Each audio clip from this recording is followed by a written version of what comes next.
Good morning, my dear students. It gives me great pleasure to talk to you students through video presentation like this as usual. In this particular video presentation, I am planning to do one board type paper with a new pattern which is being introduced only this year.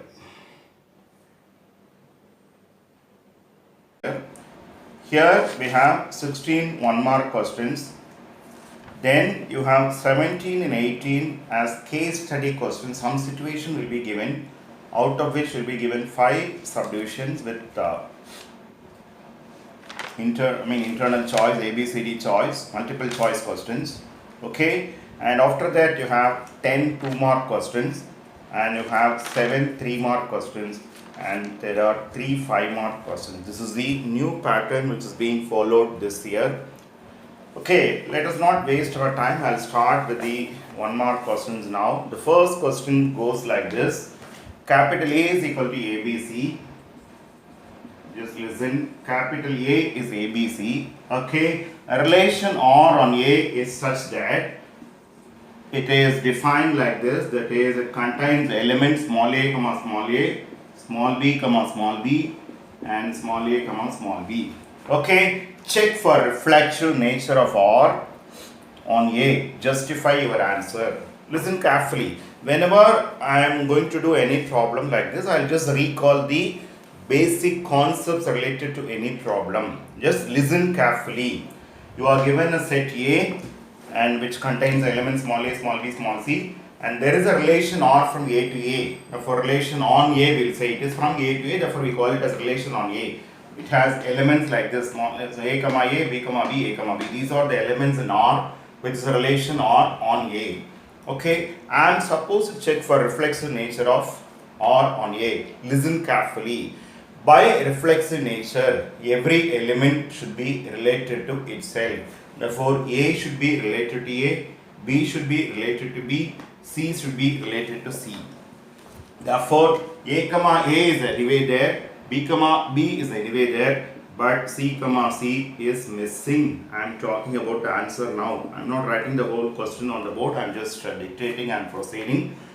I will explain anyway. Once again, C, not an element of R. Therefore, R is not reflexive.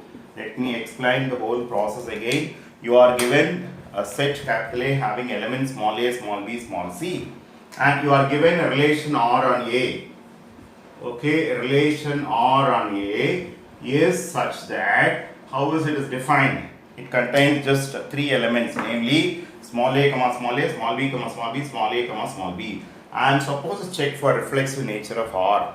Okay, by reflexive nature, every element in the set should be related to itself. That is the real meaning of reflexive nature of R on any given set. There are only 3 elements here. Therefore, A should be related to A, it is there anyway. B should be related to B, therefore B, B is anyway there. C should be related to C, but C, C is missing in set R. Therefore, it is not reflexive. Okay, I'll just show you the answer also, the question as well as the answer. You can look through if you want. Okay, which is being written over here. You can just go through. This is the first question and the answer. Just for a minute or so, I'll just show the question as well as the answer. You can just go through if you want. It's written fully. Okay, let me just move on to the second question. Second question goes like this. Okay, question number 2 goes like this. Okay, I'll take another pen. The question goes like this. Evaluate, this is my second question. Evaluate integral minus pi by 2 to pi by 2. It is sine power 13x into cos square x dx. Just listen carefully. We are supposed to recall 2 different concepts in this particular problem, for this particular problem. One is, if f of minus x equal to minus f of x for every x in the domain of a given function f is supposed to be an odd function. Whenever f is an odd function, minus a f of x dx will be 0. These are the 2 results I am supposed to follow. I am supposed to remember and then proceed. Let f of x is equal to, let me take the given function, sine power 13x into cos square x.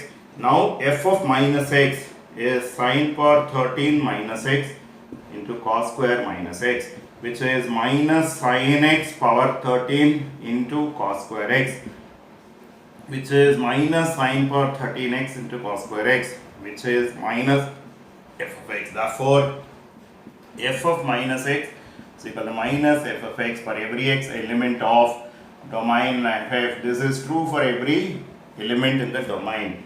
Therefore, f of x is an odd function. F of x is an odd function. Therefore, integral minus pi by 2 to pi by 2. This is anyway sin power 13x into cos square x dx will be is equal to 0. The reason here is integral minus a ta f of x dx is equal to 0 if f of x is odd. Here f of x is the given function sin power 13x into cos square x. That is an odd function. Instead of a, I have pi by 2. Therefore, minus pi by 2 the whole given function. That integral will automatically become 0. Let me take f of x is sin power 13x cos square x. I am explaining again. The f of minus x is sin power 13 minus x cos square minus. I have to replace every x by minus x. Therefore, sin minus theta is minus sin theta, you know very well. For minus sin x raised to 13 into this is anyway cos x whole square is anyway cos square x.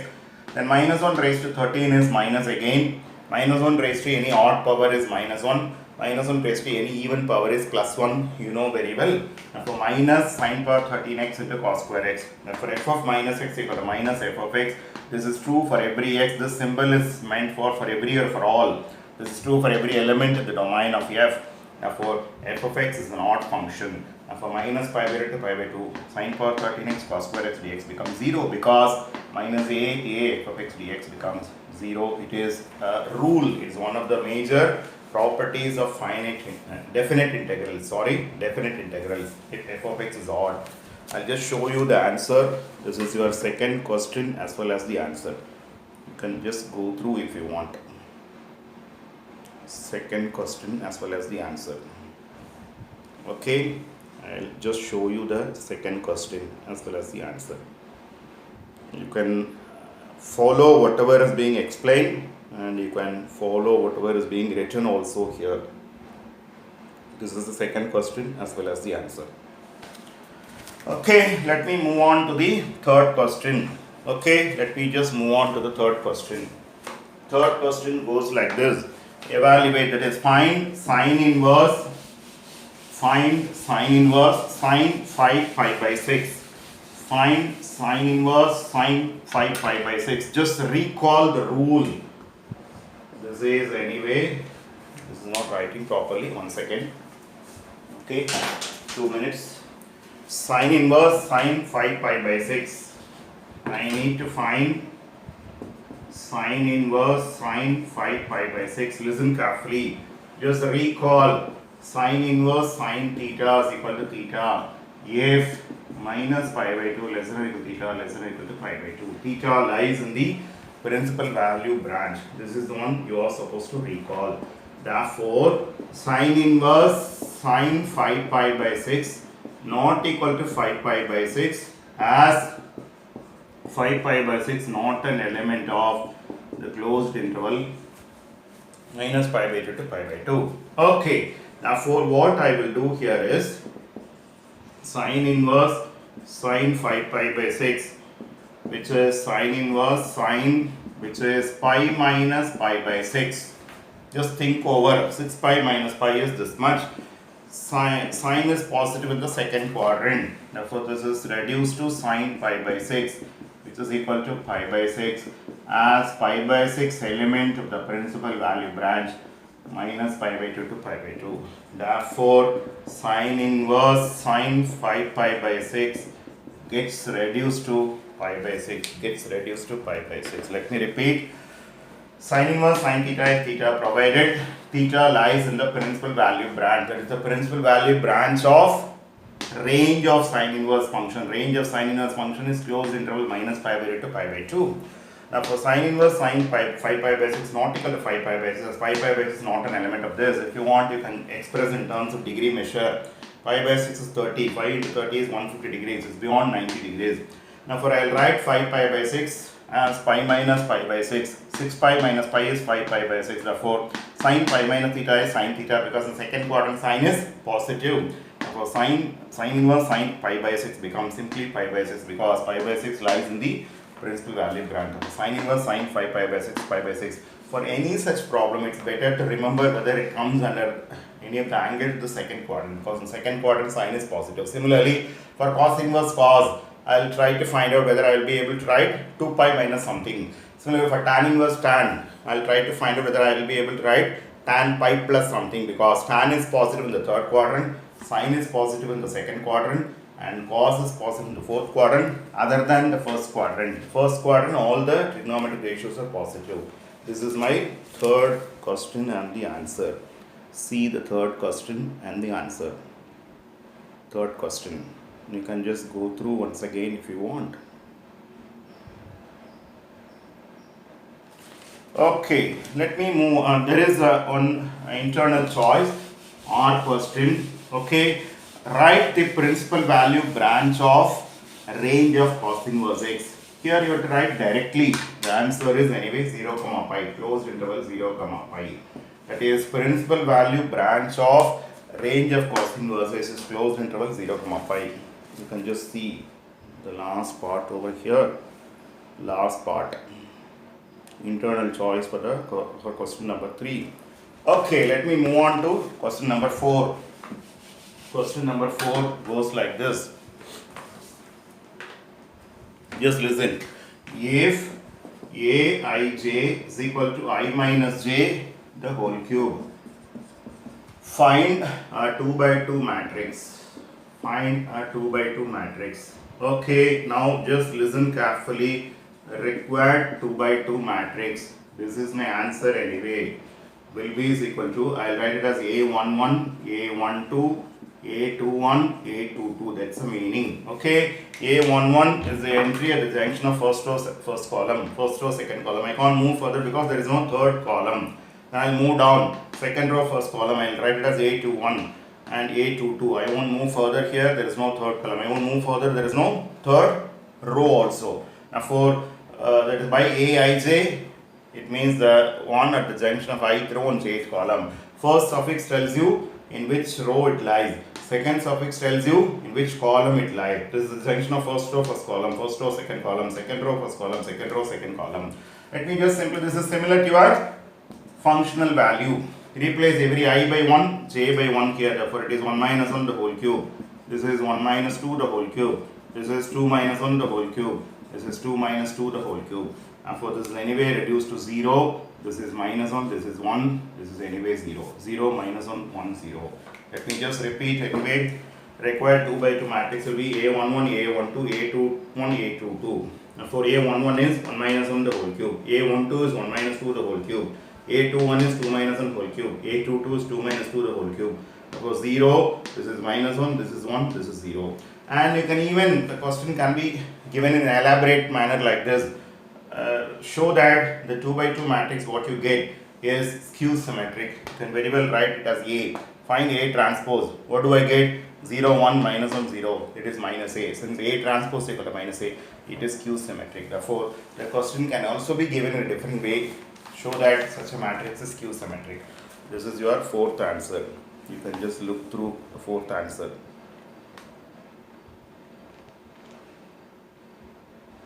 Okay, then question number 5. Okay, it goes like this. Does 8, 3, 16, 6 have inverse? Justify your answer. Okay, let me just take A as 8, 3, 16, 6. Okay, you know very well matrix A will have inverse only when determinant is not equal to 0. Now try to find determinant A. 8, 3, 16, 6. This will be 48 minus 48 is equal to 0. Determinant A is equal to 0. Therefore, A does not have an inverse. A does not have an inverse. Just recall the various rule behind finding the inverse. Step 1, find determinant A. If determinant A equal to 0, conclude A inverse does not exist and you stop there itself. If determinant A not equal to 0, we'll proceed, we'll find A transpose. Okay. Then I'll write A adjoint A, replace every element of A transpose by the corresponding cofactor, and step 4 it will be A inverse 1 by determinant A at adjoint A. Since I am dividing by determinant A in the last step, it should be a non-singular matrix. Determinant A not equal to 0, it's called a non-singular matrix. Determinant A is equal to 0, it's a singular matrix. Since it is reduced to a singular matrix, it does not have an inverse. Just see here, this is my question number 5. See question number 5 and the corresponding answer. Question number 5 and the answer. I think you are able to read. You are getting it, the answer done by me as well as the answer being shown, which is written on the notebook. Okay, written in the notebook. Question number 6 goes like this. Okay, just see, evaluate integral 0 to pi by 2 sine square x dx using properties of definite integrals. Properties of definite integrals. It is not difficult to follow, just listen. Let I is equal to integral 0 to pi by 2 sine square x dx. Name this is 1. Also I is equal to integral 0 to pi by 2. It will be sine square pi by 2 minus x dx. Okay, I'll just write this as pi by 2 minus x. What is the reason behind that? Since integral 0 to a f of x dx is equal to integral 0 to a f of a minus x dx. Okay, therefore sine pi by 2 minus theta, you might have seen even in 10th standard, is reduced to cos square x dx. Okay, name this as 2. Add 1 and 2. 1 and 2 will imply you 2i is equal to integral 0 to pi by 2 sine square x plus cos square x dx. Therefore, this is anyway reduced to integral 0 to pi by 2 dx, which is x 0 to pi by 2, which is pi by 2 minus 0, which is anyway pi by 2. Therefore, I becomes pi by 4. Let me just repeat. I call it as I, name it as 1. Also, I equal to 0 to pi by 2 sine square pi by 2 minus x. That is 0 to a f of 0 to f of a minus x. That is the rule to be followed. Instead of a, I have pi by 2 here. But sine pi by 2 minus theta is cos theta. It's reduced to cos square x. Add both the results. Sine square of cos square x is 1. You know very well. Okay, this is anyway plus. Sorry, looks like multiplication. Therefore, integral dx is reduced to x. X 0 to pi by 2 is reduced to pi by 2. 2i is pi by 2. So I becomes pi by 4. I becomes pi by 4. This is my answer 6, which I will show it to you. Answer 6. Okay. Anyway, it is not tested here. I will just explain how to go about the whole thing without using properties also. How to go about it without using properties. Okay. Let me just explain for your sake. Okay. It is not given in the question. Just listen. 0 to pi by 2 sine square x dx, which will be is equal to 0 to pi by 2 1 minus cos 2x by 2 dx. Since 1 minus cos 2a whole by 2 is equal to sine square a. That's the rule being used. Therefore, this will be half integral 0 to pi by 2 dx minus half integral 0 to pi by 2 cos 2x dx. Therefore, this is x 0 to pi by 2, half of this minus half into this will be sine 2x by 2 0 to pi by 2. Therefore, this is reduced to pi by 2 minus 0 minus 1 by 4 into sine pi minus sine 0. Therefore, this is reduced to pi by 4 minus 1 by 4 into 0 minus 0. Therefore, this is reduced to, you should get the same answer. Mode of transportation may be different. Destination is the same. Destination will be the same. I repeat, sine square x can be written as 1 minus cos 2x by 2 using this rule. It's a trigonometric formula. Then half integral dx minus half integral 0 to pi by 2 cos 2x dx. Integral dx is x, pi by 2 minus 0, pi by 2 into 1 by 2 is pi by 4. 1 by 4 into sine 2 into pi by 2 sine pi. Sine pi is also 0, sine 0 is also 0. Therefore, it's reduced to pi by 4. If the question says use properties, you should do with the way it is being done earlier. Question says without using properties, do this way. The question says simply the question, it can be done using any of the two methods. Okay, it is already 20 minutes, therefore I'll continue the rest the next video. Thank you.